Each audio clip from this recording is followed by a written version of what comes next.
Maaraw at malinsangan sa buong bahagi ng bansa, expected ngayong ikalawang araw ng November. Pero nasa mga maulan sa silangang bahagi ng Mindanao. At low pressure area na si 90W, pagkamat significant pa rin na aktibo pero considering under dissipation or maaaring may pumalit sa kanya. At monthly climatological summary for the month of October ating tatalakayin.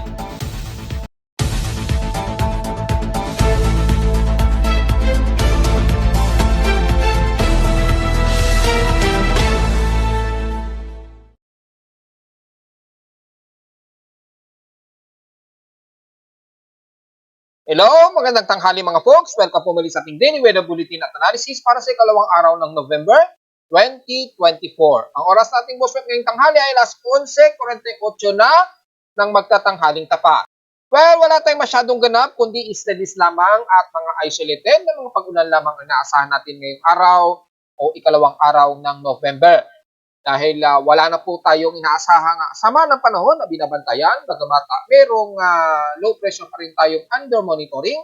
Medyo alanganin pa na under dissipation dahil lang isang agency inalis na nila ito considering dissipation. Pero sa ating tropical cyclone sector kasi nanatili pa rin siyang hindi inaalis o aktibo pa rin dahil uncertain yung kanyang anomaly.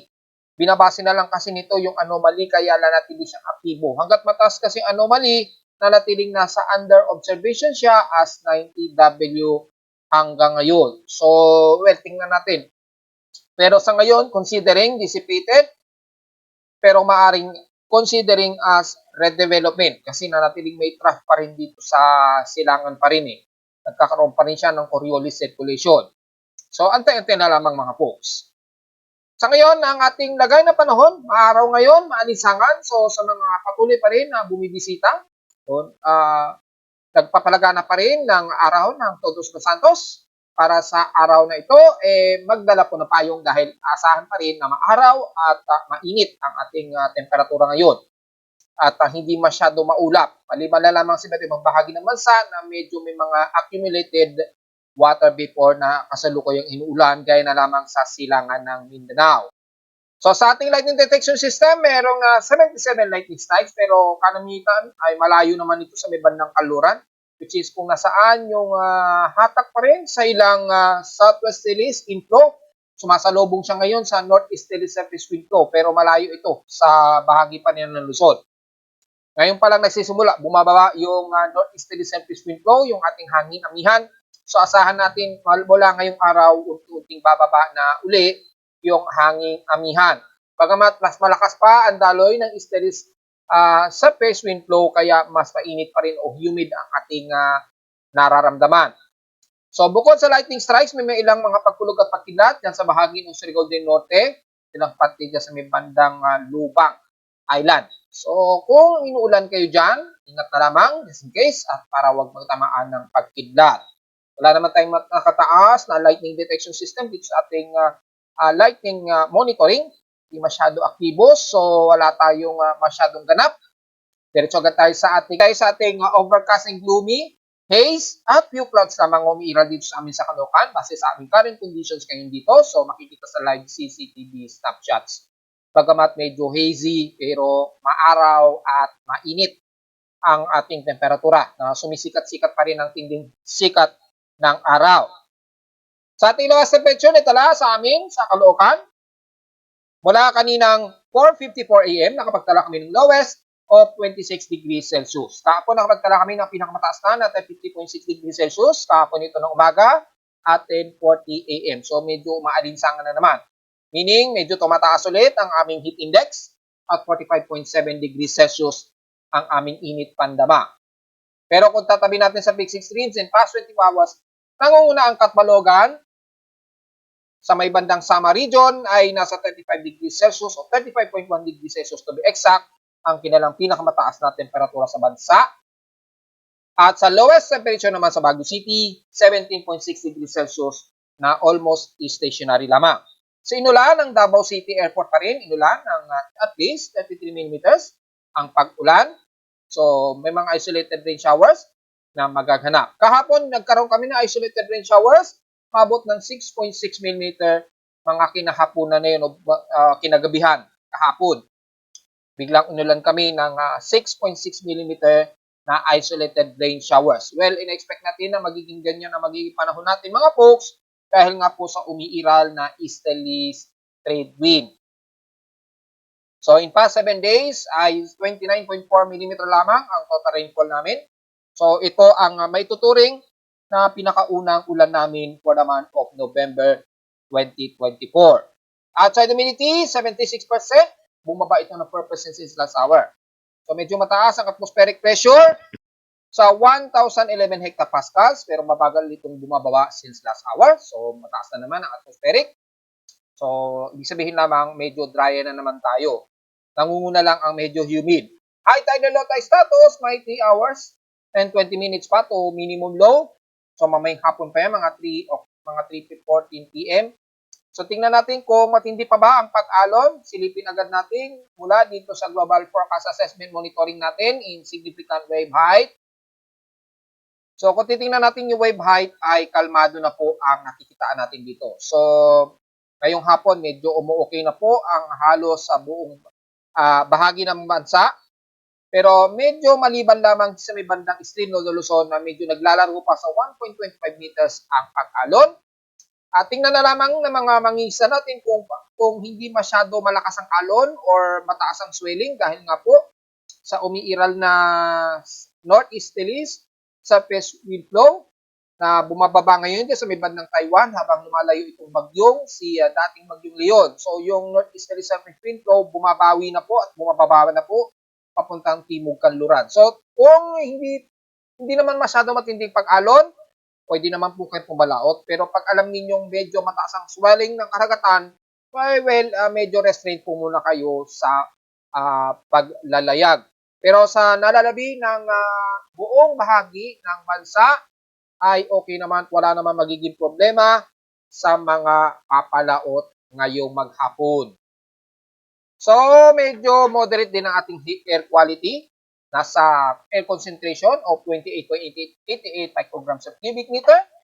So, nasa 87 ang ating air quality index dito sa amin sa Caloocan. So, expected, medyo mataas na rin sa ibang bahagi ng Metro Manila. Pagmas po tayo, lalo na pupunta kayo sa mga crowded areas para na rin sa mga sensitibong mga baga. Sa ating almanac, sumikat ng haring araw kaninang 5:52 a.m. at inasalulbog ito mamayang 5:27 p.m. Natiling waxing crescent, zero illuminated pa rin ang ating buwan. So wala tayong maire-report. Diretso agad tayo sa ating local weather up to para ngayong Sabado at Linggo. Nasa magiging maulap nga ating maghapon pero may mga di inaasang isolated rain showers and partly cloudy. So unexpected ang UV index, aabot ng UV index of 8. So magdala ng payong dahil medyo masama ang ganyan mabilad na in 12 minutes expected ang sunburn. Ganon din bukas ng Linggo, magiging partly cloudy maghapon pero nasa around 70%, so 74% ang tsansa na uuulanin bukas. Ngayon, walang tsansa, walang percentage na kung uulanin pero sa forecast, isolated rain ang ipinapakita. So, maaaring isolated rain showers ang mangyayari ngayong maghapon. So, medyo handa pa rin, lalo na sa mga nasa puntod pa rin ng mga inyong mahal sa buhay ngayong araw. Highest and lowest temperature expected, 30 to 33 degrees Celsius and lowest temperature expected, 25 to 26 degrees Celsius. Sa ating short-term weather forecast, makita natin this week, maglalaro lamang sa mga partly cloudy to mostly cloudy at mga ilang kalat-kat na pag-ulan ang nakikita natin dito. So, maliban na lamang sa most affected areas ng yan, lalo na sa Kanluran na kung saan sasalubong ang mainit na temperatura ng easterlies, expected po ang mga kalat-kalat na biglaang buhos ng ulan.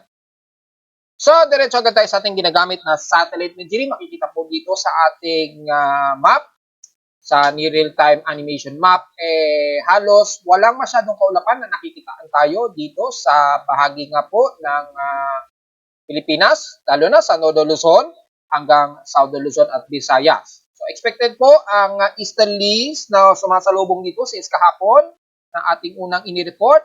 Magdudulot na naman yan ng grabing mainit na naman at humid. So, wag masyadong magpapawis dahil kapag tayo mayroong hot, humid, mabagal ang pagtuyo ng ating pawis. Yung saturation po kasi masyadong high concentrated yung ating moisture sa paligid tapos mainit ang temperatura. Kapag ganun po ang sitwasyon ay bumabagal po o halos hindi agad-agad natutuyan tayo ng pawis. So iwasan na lang magpapawis masyado at magdala ng pananggalang sa tinding sikat ng araw. Kung hindi man sa mga isolated rain showers, lalo na sa silangang bahagi ng Luzon, Bicol region, and the rest ng Visayas area. Hindi natin masyado isa-isahin ang bahagi ng buong Luzon dahil katamtaman lang naman ang lagay ng panahon, mostly fairly weather, lalo na sa kalurang bahagi ng buong Ilocos Norte, pababa na yan ng Central Luzon kasama ang Metro Manila, ilang bahagi ng Calabarzon area, Mimaropa, at dyan sa may bandang kalurang bahagi ng Visayas. Medyo maulan lamang sa parte ng Kalayaan Group of Islands at dulo ng Bataras at Balabac sa Palawan. So magdala po ng pananggalang, bagamat hindi naman matinding ang mga pagulan nito, pabugso-bugso lamang ng mga ilang light to moderate showers. So sa bahagi nga ng South Luzon, kabilang na ang Bicol region, rainy weather, katamtaman din po lagay ng panahon, so wala magiging problema sa mga bumibisita ngayon, sa mga puntod, hanggang dyan sa bahagi ng buong Visayas. Mga ilang party cloudy lamang, ulanin man, pero panandiyan lamang na isolated rain showers. Pagdating sa may Mindanao, ang buong bahagi ng silangan ng Mindanao, kung titingnan ninyo sa satellite imagery, nakakaranas ngayon ng mas maulap at mga ilang light to moderate showers ang bahagi na ito ng Surigao del Norte hanggang dito sa Surigao del Sur sa may bandang Hinatuan. Heavy rain potential ba ito? Well, kung sisilipin natin sa heavy rain potential, mga ilang malilitan lamang na portion dito sa Hinatuan na nakakaranas ng mga biglaang malakasan na ulan na saglitan lamang ito bubuhos ng malakas din, hihina din kaagad. Magiging mas maulap ang silangan na ito dahil mayroong traversing ng cluster dito dahil na rin sa bugso ng easterly surface wind flow dito sa silangan bahagi ng ating bansa. So natural lamang na magkakaroon ng significant water vapor lalo na sa bandang Mindanao na kung saan mas mataas ang temperatura, expected ang biglaang kalat-kalat na mag-ulan na may pagbugso ng pagkulog at pagkidlat mula sa Surigao del Norte hanggang sa may bandang sa Campos de la Valley, ilang bahagi ng Davao de Oro at Davao del Sur. Pero the rest ng buong west portion sa Mindanao, ang ilang part dito musikaw din lamang ang nakikita natin dito, walang masyadong maulap at maulan. Kung pagbabasa natin ang Himawari 8, satellite imagery, halos mga ilang kaulapan lamang makikita natin sa may bandang Kaluran, lalo na sa may bandang Basilan at Ulusulu. So most of fairly to moderate weather ang magiging lagay ng panahon natin, kabilang na ang buong Barm, Maguindanao, pababa na yun ang buong Sorsogon area. Damay na rin ang bahagi ng Davao City, mga mailang ulap lamang at mga ilang isolated rain showers lamang ang inaasahang forecast maghapon. Mula yan sa bahagi ng Butuan hanggang bandang Ginuog at bandang dito sa may bandang Mamburao o dito sa may bandang Mamburao. Sako pa rin ng bandang Ginuog. So yun lang po ang nakikita natin.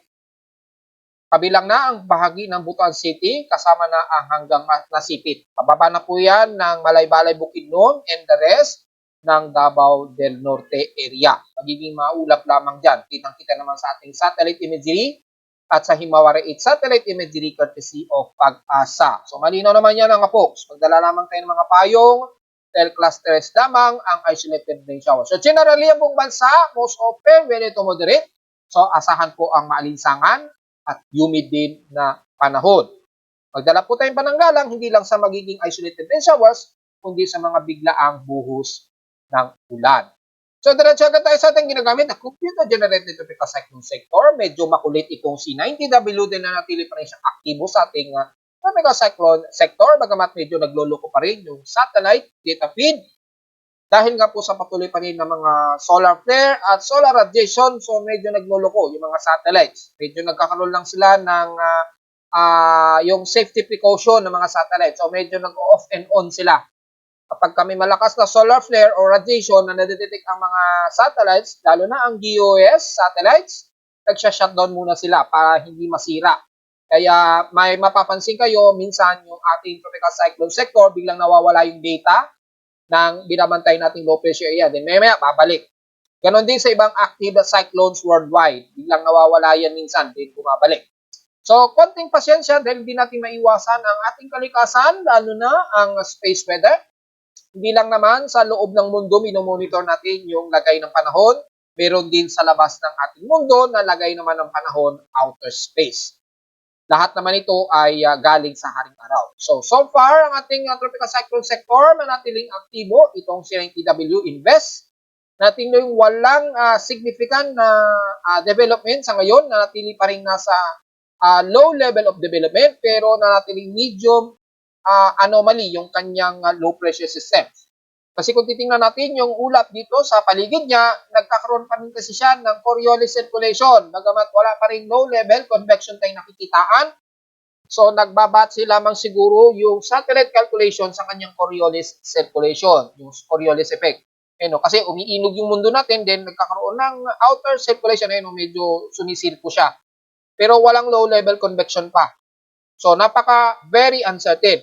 Kasi bang weather agencies gaya na lamang ng Joint Typhoon Weather Center, kinonsider na nila ito as dissipated low pressure o trough na lamang. Pero dahil very uncertain, maaari pa itong mag-restain o mag-regain. So tingnan na lamang natin. Pero sa ngayon, considering dissipated low na lamang po yan for the meantime.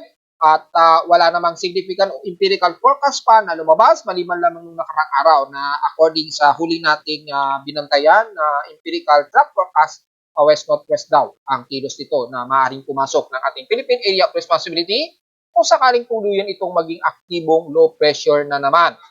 So, well, tingnan natin mga folks, hanggat aktibo yan sa aking TC sector. Kung titingnan natin dito, wala po ang significant track forecast niya. So, medyo ni-remove. So, wala din sa mga analysis track. Pero itong si dating Bagyong Leon, nandito na siya sa may bandang southern part o pagitan ng South Korea. Malayo na yung pinaka-sentro niya. So, hindi na natin masyado concern yan. Pero sa gusto malaman pa rin yung pinaka-latest o huli nating forecast track mula sa iba't ibang weather agencies, kabilang na kay Pag-asa. Malamang ito na yung huli nilang forecast track dahil base dito hanggang November 2 o ngayong araw ang huling forecast track ayon sa data feed ni Pag-asa as low pressure area na si Leon. Ayan yan na yung parang huling forecast track niya. At hindi na siya sumabay o hindi na siya sumunod sa mga forecast track ng iba't ibang weather agencies gaya na lamang ng mga multi-ensemble forecast at ng Joint Typhoon Weather Centers na patuloy pa rin nilang binabantayan yan kahit na pinapakitang nagtatabers ito sa Japan. Pero si Pag-asa, yung huli niya hanggang dito na lamang ngayong araw ang I think na ngayong huling forecast na lamang niya. Kasi hindi na masyado certain yan na o malayo na sa ating kalupaan. So yun po, ito na lang yung huling data data feed ni Pag-asa, ayan, sa ating latest automatic ensemble forecast system. So ito po yung huling, kung gusto niyo huling makita, yung pinaka full track ni Leon. Ayan, kitang-kita po sa ating near real-time automatic ensemble forecast system. So medyo natutuwa ako kay Pag-asa dahil itong kanilang automated forecast system, lumalabas automatic na siya. Automated na itong ginagamit ni Pag-asa. Kaya yung nare-receive ng aking webpage, automatic pag sinimulate na sinasabi ng aking webpage is automatic na siya. So automatic na daw siya, hindi siya mano-mano. So mukhang si Pag-asa tuloy siyang nag-a-upgrade o nag-transition to artificial intelligence. So maganda po yan. Kasi yung kanilang tropical cyclone forecast track is automated na. Yun. So, ito yung kagandahan niya. Kaya, nung nade-data feed na sa aking webpage, automatic na rin siyang nag-integrate at automatic na rin siyang gumagalaw. So, kahit bitawan natin yan, bahala na po siyang automatic mag-update dyan. At kitang-kita natin yung pinaka-official track mula sa ating local weather bureau na si Pag-asa. At least, meron tayong namomonitor na rin na automatic ensemble tracks at forecast tracks mula sa official weather agencies natin sa Pilipinas at nahahalo sa mga multi-ensemble agencies sa iba't ibang bahagi ng mundo. At least dito, mas iisa na lamang nating nababantayan yung mga forecast track. So far, yung floating ni 90W, ayan medyo may Coriolis circulation pa siya pero napakaliit pa rin yung kanyang development. Wala pa rin tayo nakikita ang low level convection. So, Consider mo na as surface trap yan. At itong si Kong Ray ay halos wala na. Kinakain na po kasi siya ng malamig na hangin. Anytime considering ano na yan, Luzon na rin po yan. Dideclare na rin yan ng mga international weather agencies. Inaantay na lang nila na mawala yung low level convection. Kapag nawala na yan, declared na yan as dissolved or nalusaw na. Samantala sa ating tropical cyclone assessment monitoring, kung titingnan natin yung pinaka-latest, mula sa West Pacific Basin natin, makikita natin itong si 90W ay nag-regain siya ng kanyang anomaly, tumaas mabot sa 50%. So ito yung medyo nakakalito ng bahagya. Hindi natin alam kung si 90W pa ba ito or baka si pre-91W na. So titingnan natin. Kasi sa may kanluran, meron ding low anomaly. Ayan sa may bandang east ng Vietnam. So meron ding low pressure area dito. Pero for the next 24 hours, medyo humina siya pero natiling significant na umabot sa halos 80 to 100% yung probability niya. So meaning, retain siya sa 50% yung 24-hour current tropical cyclone probability anomalies niya. Kung sa anomaly naman ang pagbabasihan, ayan tumaas na siya sa 50% chance yung anomaly. So, not sure kung si 90W pa rin ba ito na magtutuloy-tuloy or kasunod ni 90W o 91W. Well, hindi natin certain. Kasi nga, sa ngayon, hindi natin nakikitaan sa real time na ganun kataas yung kanyang probability of development. So, tingnan na lang naman natin mga folks. At mula sa Global Spectrum Model, makikitaan natin ay hindi rin masyado kita dito.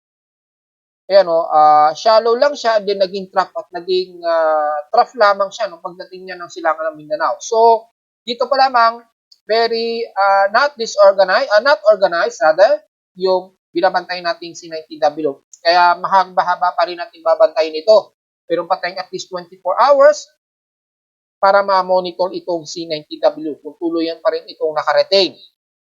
At wala naman tayong nakikitaan na susunod sa kanya sa loob at labas ng Philippine Area of Responsibility.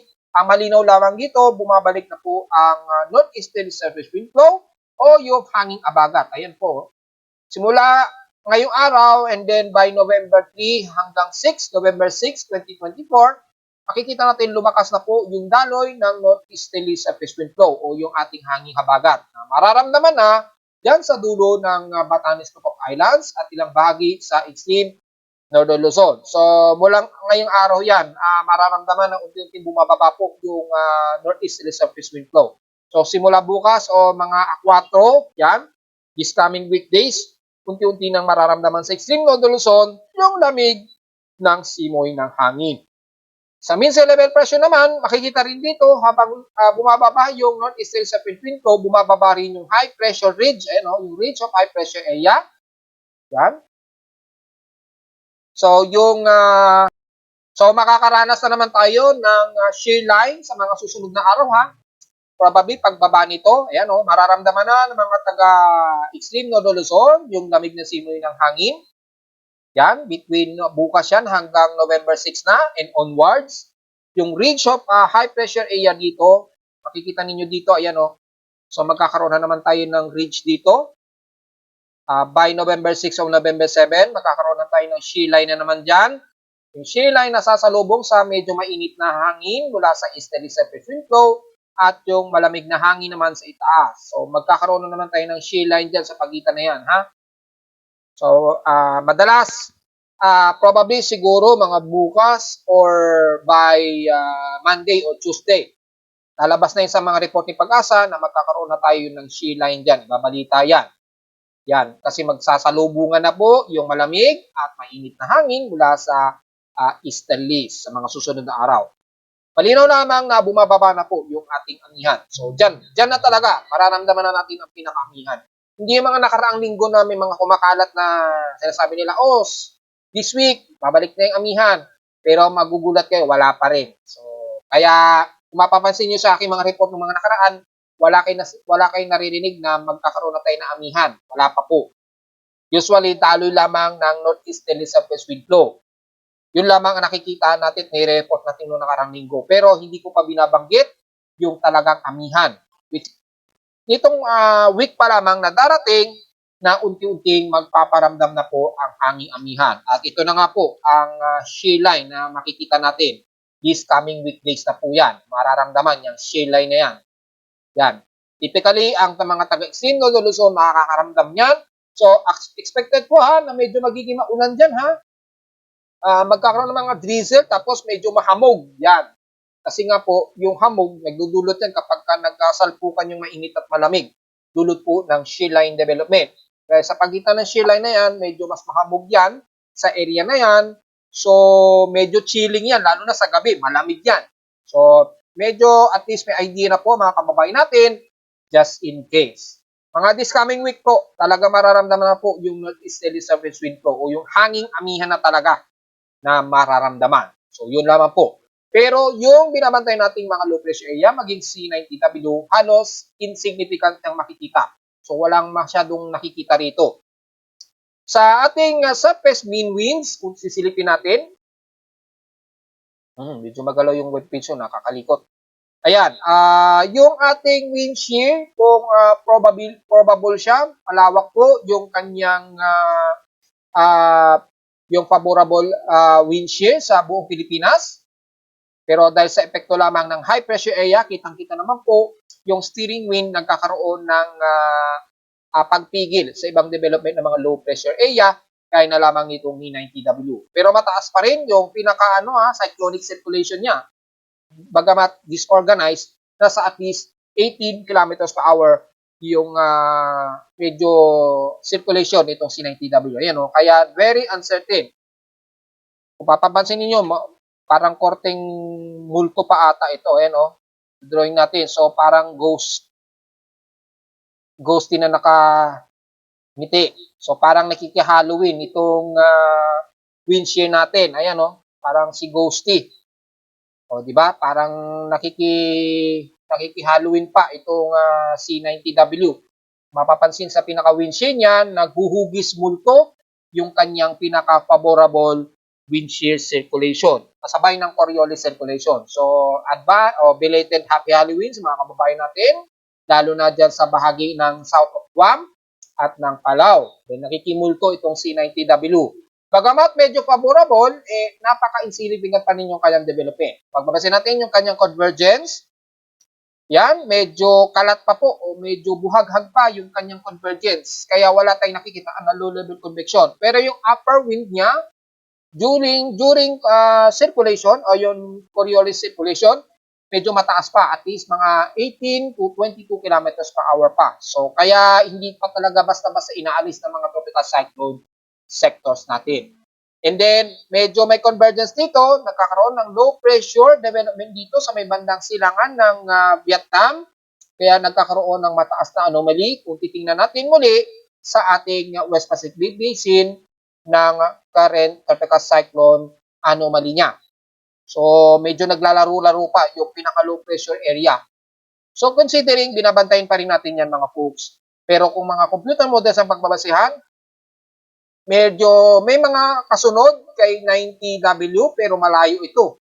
Mukhang ito'y bago ito ng mga circulation. Pero si 90W, unpresent siya. So, dito parang inalis siya as aktibong low pressure area. Kay si MWF, ganun din, walang significant o hindi kita itong si 90W. So, trough cluster lamang ang nakikita natin dito.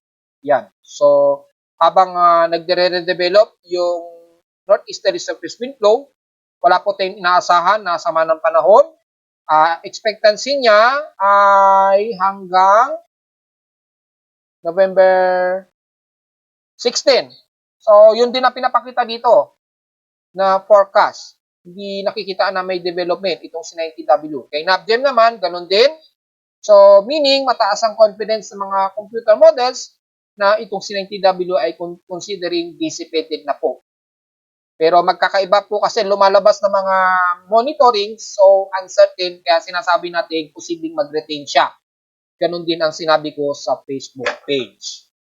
So, sa ngayon, yung confidence na dissolve itong si 90W ay mataas according sa mga computer models, baging sa ipinapakita din ni ECMWF. Bagamat medyo may kasunod o posibleng kasunod si 90W, yan ay ating aabangan. Hintay na lamang natin na mas tumaas yung convergence dito. Malayo pa. nasa may bandang Mariana Islands pa. At napakabuhaghag din ng kanyang upper low. So, abang-abang na lamang mga folks. Samantala, sa tropical cyclone week natin, unang linggo, makikita po na way below po ang ating rainfall. So, mukhang lalabas, haba ang ating maaraw at maalinsangang panahon sa bansa. You know? Pero sa second week to third week ng week 2 to 3, ganun din, halos below average rainfall daw tayo. So, baka mukhang dito medyo magiging mas maalinsangan po tayo. Maaraw at malinsangan. Base dito so walang latest na ipinapakita na may nadedetect na bagong low pressure area hanggang second week po yan ng November. Kung titingnan natin sa pinaka-global traffic hazard ng NOAA, ganun din ang ipinapakita. Tugmang-tugma. Way below normal po ang ating rainfall probabilities. So malinaw lamang dito na mukhang hanggang second week ng November, nakikita ang magiging maalinsangan po ang ating panahon sa bansa. Okay, sa ilang pahapyaw ng ating Global Climate Report for the month of October, mula ito sa aking weather station recorded, mula sa akin sa Caloocan. So, kung sisilipin natin yung average temperature natin, mula dito sa recording sa amin sa Caloocan, ay makikitang moderate na po yung average high temperatures. Pero yung high temperatures ay hindi na siya katulad nung last September. Last September, mas mataas. Pero ngayon, 34.2 degrees Celsius, yung huling record para sa month of October. So, lumalabas, normal yung naging temperatura, yung averages temperature natin for the month of October, hindi nagbago. So, wala tayong magiging komento dyan mga folks. Pagdating naman sa inulan, dito, nagkaroon ng pagbabago. Lumalabas ang October, ngayong taon, ang may pinakamataas na recorded average rainfall na umabot ng 513.9 mm for the month of October. Well, dahil na rin yan sa may mga nagdumaan kasing bagyo dito sa malapit sa Metro Manila, kaya inulan kami ng mataas. So, di gaya last year, 266.7 lamang ang naitala namin. At sa nakalipas na 6 na taon, ngayong taon lamang umabot sa mahigit 500 mm ang naging total rainfall namin sa Caloocan. So, ibig sabihin lamang yan, balanse yung ating sea surface temperature. Nataon lamang na may bagyong dumaan, kaya tumaas po yung total average rainfall namin sa Caloocan. Pero kung mapapansin ninyo, nagdaan din naman ng mga bagyo noong mga nakarang taon, ngayon lamang taon ang may pinakamataas ang naidalang ulan ngayong October 2024. So, yun lang po pinaka-differences. Ito na ang malaking pagbabago sa ating klima according sa aking reading sa aking weather station sa Caloocan. Sa bugso naman ng hangin, kung titingnan natin yung significant, ay hindi naman significant yung sobrang taas ng hangin na na-recorded for the month of October. Nangunguna pa rin ang month of September na may pinakamataas na bugso ng hangin sa amin sa Caloocan. October is 157 kilometers per hour lamang ang naging maximum highest wind speed ang naitala namin. Kung average maximum naman ang pagbabasihan ay ganun din, nangunguna naman ang August sa may pinakamataas na average wind speed, umabot ng 81 kilometers per hour. Yan. Nitong October, nasa 71 kilometers per hour lamang yung pinaka-maximum average wind speed niya. So, mababa. Hindi gaya nung last August 2024. So, yun ang pinaka-average wind speed niya. So, walang masyado tayong magiging comment sa lakas ng hangin. Dulot lamang siguro yan ng mga bugso, dulot na po ng mga nagdaang bagyo. Pero di gaya nung last September, mas malupit dahil nga po mas malapit yung bagyong dumaan sa atin at mas matindi yung bugso ng hangin compare nung last October 2024. Sa atmospheric pressure naman, kung titingnan natin, mapapansin niyo po yung pinaka-lowest na recorded nitong last October. 1,009.8 hectopascals po. Yan. Pero yung pinaka-minimum, pinaka-lowest sa lahat, is ngayong taon pa rin na October. 993.7 hectopascals. Halos kapareho lang yan nung, halos pinakamababa ito sa nakalipas na 6 na taon. So, pinaka-lowest is nitong October pa rin, ang na-recorded na 993.7 hectopascals. So, in the past 6 years, base sa aking recorded dito, ngayong taon lamang na nagkaroon tayo ng pinaka-mababang atmospheric pressure. Ibig sabihin lamang yan, pinakamalakas na bagyo ang so far na na-recorded, na malapit dito sa amin sa Caloocan base sa aking weather station reading. So, yun po yung pinaka-pahapyaw natin. Yung ibang detalye, ipopost natin yan sa Facebook page. Bisitahin nila lamang yung aking Facebook page para sa climatological summary for the month of October 2024. At sa ating panghuling report, yung ulat lindol, medyo may na-detect na pagyanig ha. Mga madaling araw po ito, mga 1:22 AM. Kung sisilipin natin sa data PDP box, naganap yan sa northeast ng Mabini, Davao de Oro. Mga magnitude 4.5 po ito. So, kauna-unahang itong magnitude 4 para sa ikalawang araw ng November. Marami-rami na rin ang data feeds. So, bukod sa magnitude 4.5 na may lalim na 28 km, so kung sisilipin natin, ito ay nandito sa halos sakop ng Davao City. So, malamang intensity 1 to 2 ang naramdaman ng mga taga Davao City kaninang madaling araw. Hopefully, walang nagising. Bagamat medyo malalin-lalin ng konti ito, hopefully, wala pa rin magkaroon ng mga crackings and damages sa mga structure. So, silipin na lamang ninyo yung damage assessment kung meron man. Pero after nyan, wala namang sumunod sa kanya. Puro mga minor earthquakes lamang ang naitala. So, kung sisilipin natin yung historical earthquakes ngayon, since updated na po, filtered na po yung earthquake for the month of November. So, by the way, from January to October 2024, o kung isasama natin hanggang ikalawang araw, nasa total of 12,480 na po ang mga total na lindol natin.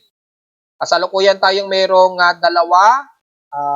mayroon tayong dalawang magnitude 7, 7 sa magnitude 6.0 pataas, 52 sa magnitude 5 pataas, magnitude 4.0 pataas, 588 po ang total, and 2.0 to 4.0, meron tayong total of 11,769 na total earthquakes ngayong taon. From January yan hanggang October po plus nitong dalawang araw, November 1 and November 2. So yun po, nasa 12,418 po ang total earthquakes natin ngayong taon hanggang ngayong ikalawang araw ng November. So yung total earthquakes natin for the month of October, kung babalikan lamang natin, nasa 910 na po ang total earthquakes, na-report ko na rin po yan. Pero for the month of November, total earthquakes natin for the month of November, hindi pa na-filtered out. So, dahil hindi pa po siya na-filtered out, hindi po muna natin may-report yung total na lindol. Pero ang gagawin nyo na lamang, isubtract nito 950 minus yung last month. Kasi hindi pa na-separate ni P-Box.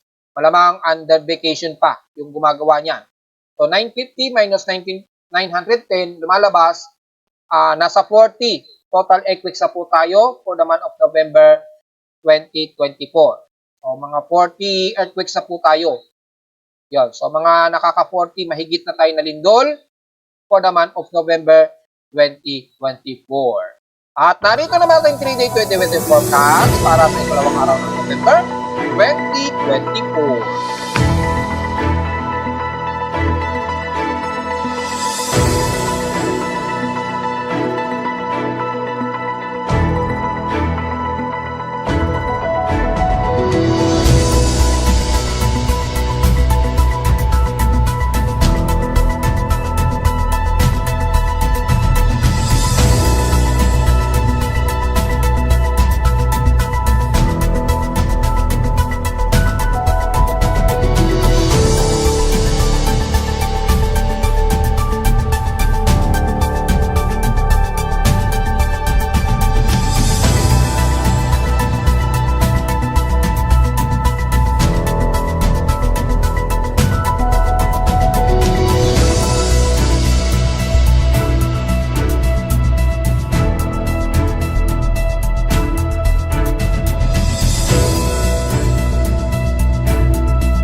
hanggang dito na lang po ating daily weather bulletin at analysis para sa ikalawang araw ng November 2024. Huwag po kalimutan na mag-like, share, subscribe po sa ating YouTube channel at may na anytime sa ating website at www.timoweather.com para sa iba pang detalye na gusto nyo malaman na hindi natin isama ngayong tanghali. Typically, maalinsangan lamang ang madalas nating mararamdaman ngayong araw at mga ilang isolated rain showers. So huwag masyadong magbibilad. At visit naman sa ating website para sa gusto malaman ang pinaka-dynamic events mula sa ating weather station sa Caloocan at sa data feeds mula sa iba't ibang weather agencies. Maraming salamat po mga folks at magandang tanghali po sa ating lahat.